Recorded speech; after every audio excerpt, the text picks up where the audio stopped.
those rivers. That's also going to be available on the web very, very soon, I'm told. And so if you go to the federal government website and you Google review of mitigation measures used to deal with issues of habitat fragmentation, you probably get to that report. And as I said, the aquatic proceedings are available also on the web freely. In terms of the location of studies that have been done right around the world, but most of them are from Western Europe, the USA and Australia. And even though we might sit here today and think, we've got so many questions still to answer, we are actually world leaders in this as well, in terms of our work on publishing and reporting on what we're doing. But there were some issues with nomenclature. And by that I mean, some people call it a tunnel, others call it a badger pipe. Some people call them culverts, others call them underpasses. And unless we have some consistent terminology, I noticed in the back of here, towards the back, on page 65, I think Brendan Taylor has put in a table there that basically describes some of those mitigation structures and gives them some consistent terminology. So, if we can adopt some consistent names, that will help us, because if I'm designing some mitigation structure in one part of the world and I call it a culvert and I think it looks like this, but if someone else calls a culvert something that looks a little differently, it's difficult to apply. And I guess the second volume of the Fauna Sensitive Road Design Manual will also help in eliminating some of that confusion. So in terms of the numbers of structures, culverts and tunnels and underpasses were the most common, probably some 13 to 1500 types of those, plus some bridges, overpasses, which is a small road goes over the crossing, over the corridor, and then there's some overpasses like land bridges, and then there's canopy bridges and one stadium below bowl. In terms of structure and road conditions, the average number of crossing structures within each of the studies we looked at is about 10, but that ranged from one crossing structure to 186. Of most concern, though, is that approximately a third of the studies only looked at one or two or three structures. So, as we talked this morning, your ability to make confident conclusions when you've got a sample size of one or two or three is limited. Most of the studies went across roads, a few went across railways, pipelines and water canals. Another major issue was the way in which people described the conditions of the road and the traffic. It's really important to know how wide a pipe might be, how long the pipe is, and how wide the road is, because a certain animal might be happy to cross a 50-metre pipe, but when it hits 70, they don't like it anymore. And we need to have that sort of information to be able to apply what we learn from one place and apply it in another place. And that includes traffic volume, whether there's a median, what the trees are like in the median, the number of lanes. So only 10% of studies fully describe that sort of information. And as you can see, roads come in all different shapes and sizes, and it's important when we're applying that information across areas.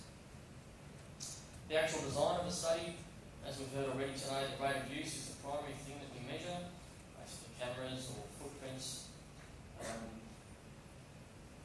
And the design, there was only before and after in 15 out of those 120 studies, only 29 had controls. The timing after the mitigation structure was installed was not explicit, so that ranged from 2 weeks after it was installed to many years after, and that certainly has an effect on the rate of use. Again, if we stop monitoring, for example, in the first year, there's definitely evidence, certainly from Canada, that some bears only start using structures after a few years, and the number of bears that use them continues even after 8 to 10 years. The duration of the studies, 4 nights to 8 years, but on average about 1.7. The good news, though, is that all of the studies except one of those 123 reported use by animals using those structures, and there's a wide range of species using them. The focus has been primarily on large, medium to large sized mammals because they're easy to look at their footprints, so you can identify them down to species. Much harder to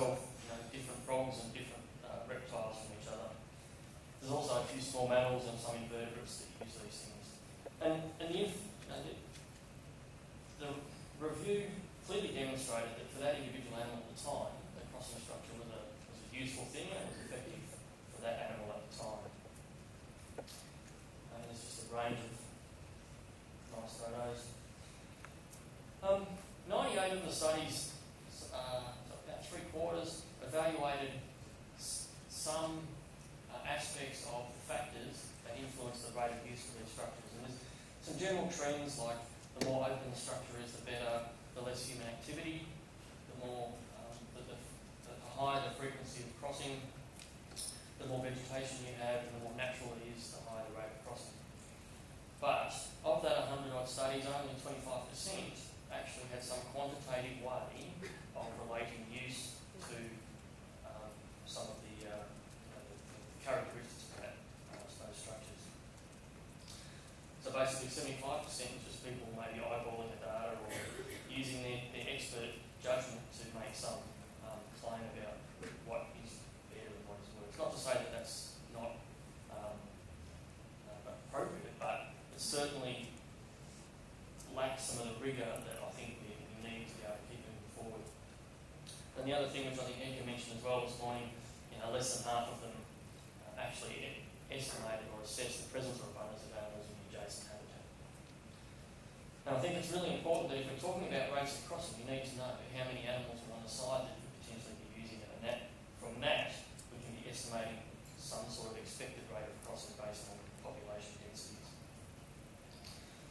There's 7 criteria for success that we can be assessing the different crossing structures against, and these are from a book by Forman, Road Ecology, from 2002. And you can see them there: reducing roadkill, maintaining connectivity, maintaining community interchange. But at the end of the day, the 7th one, which I've added, is to ensure that populations remain viable. There's not much point in putting in crossing structures if they're not going to be sufficient at ensuring that populations don't go extinct. And this is an example where, just to demonstrate what I mean by population viability, so a population starts off around 200 animals, and if there was no road at all to be built, the population would hover somewhere around 200. It goes up and down a bit each year as things change. And then we decide to build a road,